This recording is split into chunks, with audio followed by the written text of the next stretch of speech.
नमस्कार साथियों, आप सभी का बहुत बहुत स्वागत है पीएस अड्डा पर। मैं आपका दोस्त भूपेंद्र सिंह चंद्रावत आप सभी का हार्दिक स्वागत करता हूं। तो जैसा कि मेरी आपसे बात हुई थी और फाइनली मैं आज जो है एक नई सीरीज स्टार्ट करने वाला हूं और वो है खासकर भूगोल को लेकर।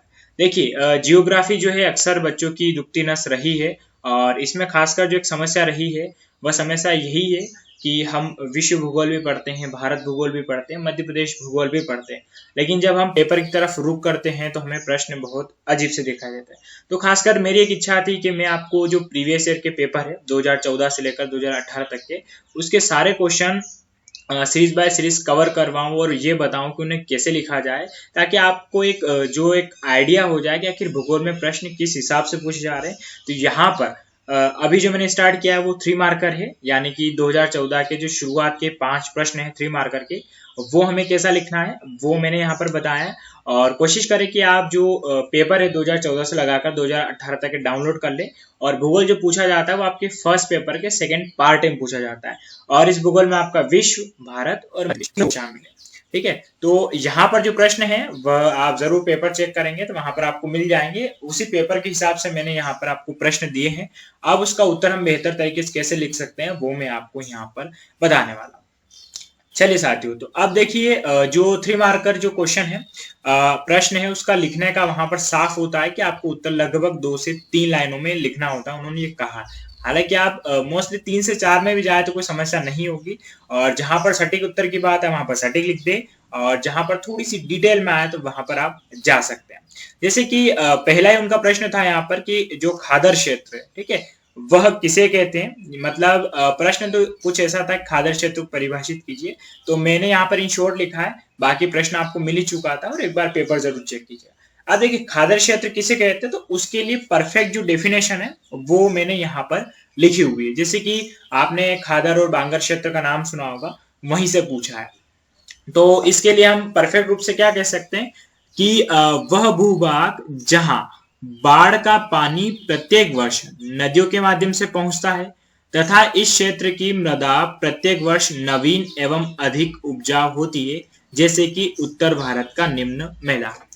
तो यहाँ पर खादर को बहुत ही अच्छे तरीके से मैंने बता दिया है कि 3 मार्क में आप ऐसे लिख सकते हैं, और चाहे तो ठीक है इसको आप स्क्रीनशॉट ले सकते हैं। ये परफेक्ट डेफिनेशन है, अगर एग्जाम में क्वेश्चन भी रिपीट हुआ तो आप ये लिख सकते हैं। ठीक है, खादर बांगर जो होते हैं वो मैदानी क्षेत्र के भाग होते हैं। खादर में अक्सर ये होता है कि यहाँ पर नई मिट्टी का जमा होता है, और बांगर में पुरानी जो मिट्टी होती है उसका जमा होता है। तो यहाँ पर 3 मार्क में हम बहुत बढ़िया तरीके से ऐसे इसको लिख सकते हैं।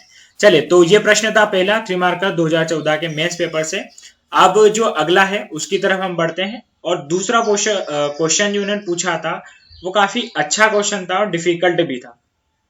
क्वेश्चन कुछ इस प्रकार से था कि मध्य भारत जो पठार है उसकी भौगोलिक स्थिति का वर्णन कीजिए।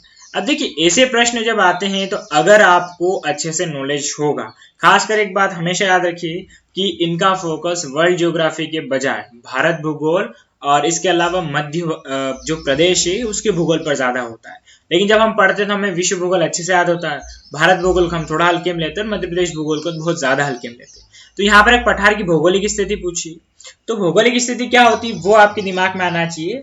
यहाँ पर चाहे तो आप अक्षांश देशांतर ना दर्शाए, कोई दिक्कत नहीं, लेकिन कोशिश करें कि इसमें आपके 3 पॉइंट कुछ ऐसे हो जाए ताकि आपको 3 नंबर पूरे पूरे मिलने की संभावना हो जाए।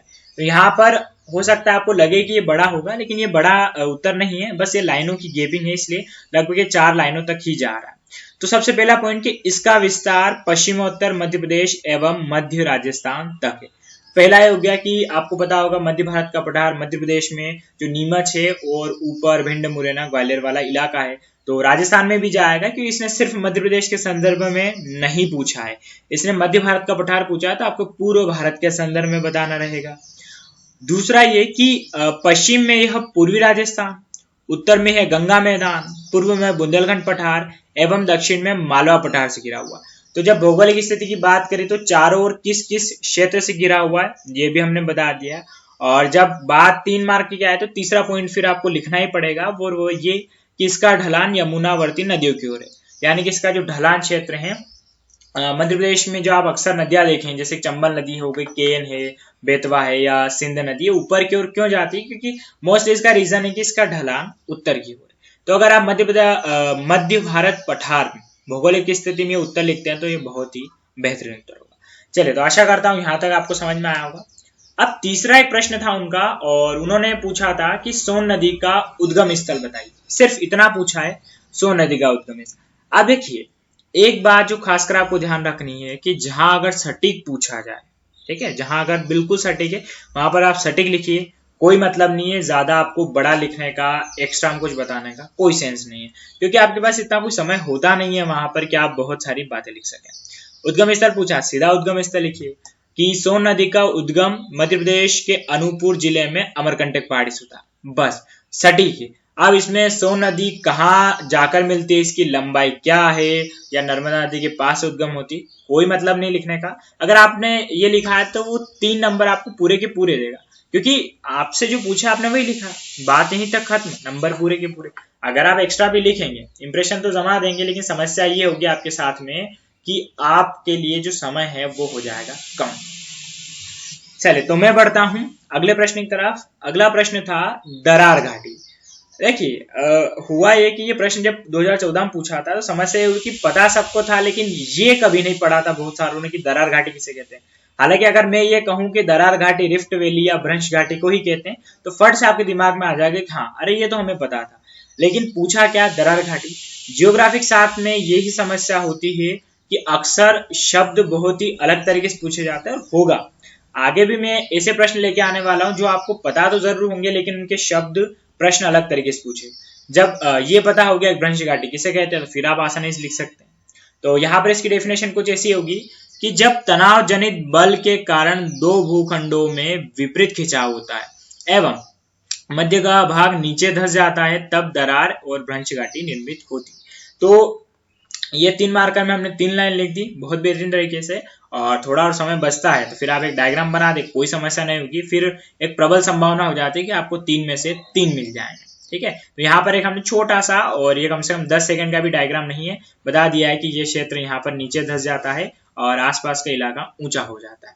तो ये दरार घाटी, भ्रंश घाटी या रिफ्ट वैली, उसके बारे में हमने चर्चा कर लिया। अब जो आखिरी प्रश्न, आज मैं 5 ही प्रश्न लेके आया हूँ, और क्योंकि प्रश्न अच्छे थे इसलिए मैं 5 ही लेके आया। एक प्रश्न था इनका यहाँ पर नेक्स्ट वाला, कि यूएनडीपी के मानव विकास सूचकांक घटक, मतलब उनका प्रश्न पूछा गया था कि यूएनडीपी जो संस्थान है उसने मानव विकास सूचकांक के क्या घटक निर्धारित कर रखे।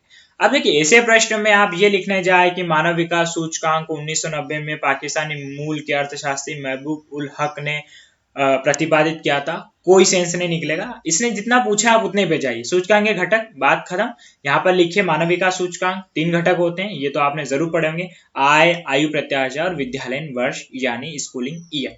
मतलब जो मानव विकास सूचकांक होता है वह 3 चीजों पर मोस्टली काम करता है कि किसी देश की वहां पर प्रति व्यक्ति आय क्या है, ठीक है, उसके बाद आयु प्रत्याशा यानी कि वहां पर पैदा होने वाला व्यक्ति अधिकतम कितने साल जीता है, और तीसरा है विद्यालयन वर्ष यानी स्कूलिंग ईयर, मतलब एक बच्चा अगर स्कूल में एडमिशन ले रहा है तो वह मोस्टली कितने साल तक स्कूल जाता है, इन मामलों पर टिकता है, ठीक है। हालांकि एक समस्या थी कि ये प्रश्न यहाँ पर मैंने 6 नंबर का दे दिया उस पेपर से। 5वां नंबर का एक प्रश्न था वहां पर शहरी फैलाव, वो मैं यहाँ पर नहीं दे पाया, थोड़ा सा चूक गया था, तो वो आपको कल मिल जाएगा, उस पर हम कल अच्छे से चर्चा करेंगे। तो साथियों, ये मेरी नई सीरीज आपको कैसी लगी? अगर अच्छी लगी तो एक बार मुझे कमेंट करके आप जरूर बताएं, क्योंकि अगर आप कमेंट करेंगे तो मुझे प्रोत्साहन मिलेगा और फिर मैं आपके लिए सीरीज आगे जरूर कंटिन्यू करूंगा। तो साथियों, मैं आपका दोस्त भूपेंद्र सिंह चंद्रावत आप सभी से वर्तमान में विदा लेता हूं। धन्यवाद। कल फिर से मिलेंगे हम 10 3 मार्कर क्वेश्चन के साथ में 2014 के पेपर। धन्यवाद।